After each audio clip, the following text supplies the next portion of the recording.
Bonjour à toutes et à tous, bienvenue pour l'édition régionale de ce jeudi 21 novembre. Vous le savez, le journal de la rédaction ici, c'est en images en 20 minutes, un tour complet de l'actualité près de chez vous. D'abord vos prévisions météo, avec certes des nuages, de la grisaille. Ce matin, au lever du jour, des températures toujours aussi fraîches, proches de 0 degré du littoral à la métropole lilloise. Mais cet après-midi, le redout est annoncé.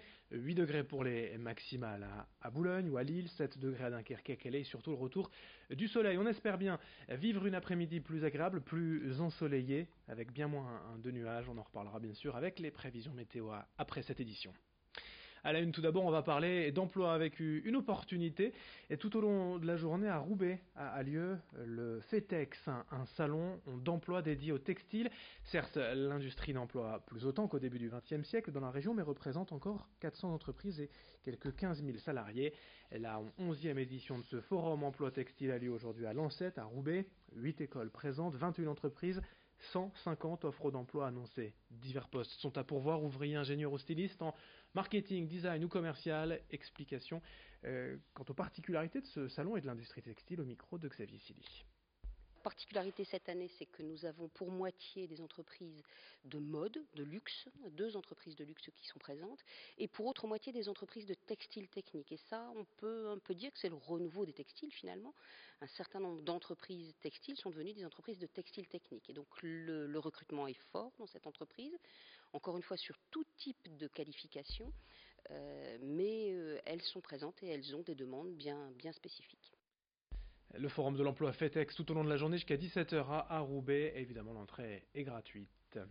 Autre image dans l'actualité ce jeudi sur le littoral. Cette fois, un défilé de mode organisé hier à Calais par l'association Concept Insertion. Sur le podium, ce sont les couturières elles-mêmes qui ont présenté leurs tenues fabriquées à partir de matériaux de récupération.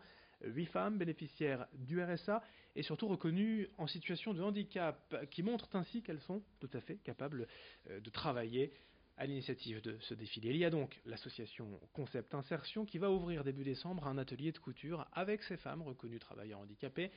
Baptisé les fées clochettes, les couturières feront des vêtements, des sacs ou même des peluches, toujours à partir de matériaux de récupération.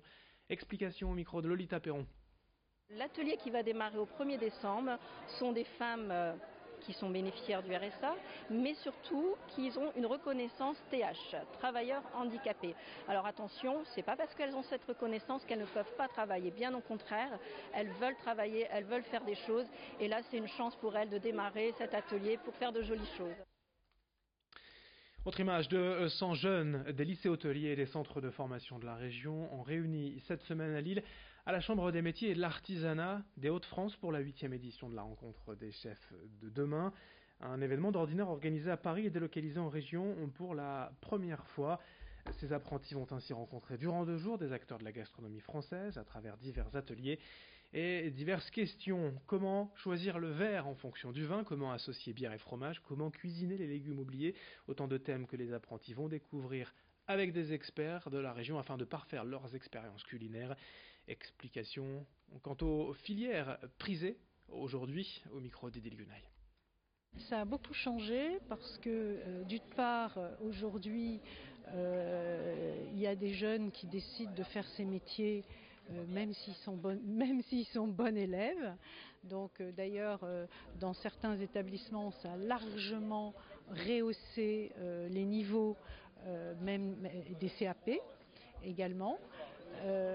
Donc il y a des filières en tous les cas qui sont aujourd'hui beaucoup plus demandées que précédemment. Ça c'est clair.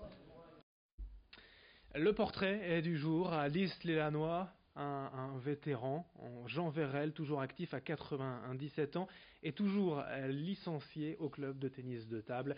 L'illustration parfaite que l'on peut pratiquer le sport à tout âge. Son portrait reportage signé Florine Curec. Jean fête aujourd'hui ses 97 ans. Son secret pour être en forme à son âge, le tennis de table. Cet ancien transporteur et marchand de charbon est pongiste depuis plus de 80 ans. Plus qu'un sport, le tennis de table est pour lui une occasion de retrouver ses copains du club. Pour moi, c'est une détente, c'est une détente. Ça m'oblige à me lever le matin pour venir dire bonjour aux copains surtout. Et puis faire quelques balles aussi, retrouver une bonne amitié. ça entretient beaucoup la souplesse et puis la rapidité aussi, les réflexes aussi. Ouais, ça m'a beaucoup aidé. Comme tout le monde, j'ai eu des bons et des mauvais moments dans la vie, bien sûr. Enfin, déjà beau que je suis arrivé à 97.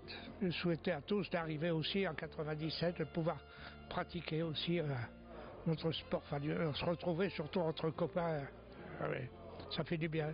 Jean, je l'ai connu en venant au club et c'est un monsieur que j'ai pris en amitié parce qu'il m'a raconté un peu sa vie, son parcours, puisque bon, moi j'ai le sport mais il y a le côté humain qui rentre beaucoup dans la mise en place du club et Jean m'a expliqué toutes les difficultés qu'il a eues. Bon, il a une vue très dure physiquement mais je pense que c'est peut-être la conséquence de ses 97 ans.